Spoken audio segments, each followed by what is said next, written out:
A Canadian journalist has been sentenced to 7 years in prison in Egypt on terror-related charges for simply doing his job.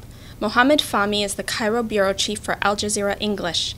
Fahmy and 2 colleagues, Peter Grest of Australia and Bara Mohammed of Egypt, were arrested last December. They were covering protests against the military coup that toppled Egypt's elected Muslim Brotherhood government. The 3 were subjected to a sham trial and convicted on flimsy evidence this week. This is deeply troubling, but equally troubling is the Canadian government's muted response. U.S. Secretary of State John Kerry called the verdicts chilling and draconian. Britain and Australia used equally sharp language.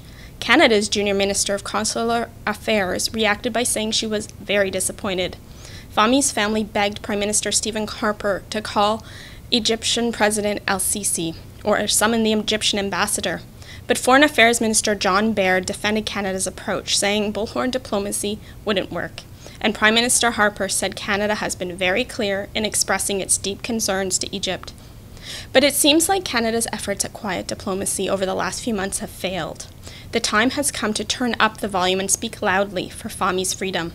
Canada did this successfully for 2 other Canadian journalists detained in Egypt under similar circumstances last year.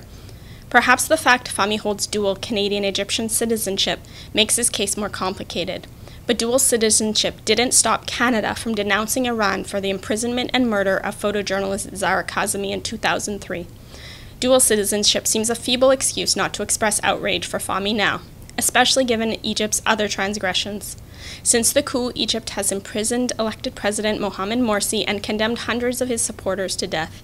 It has also cracked down on the free press.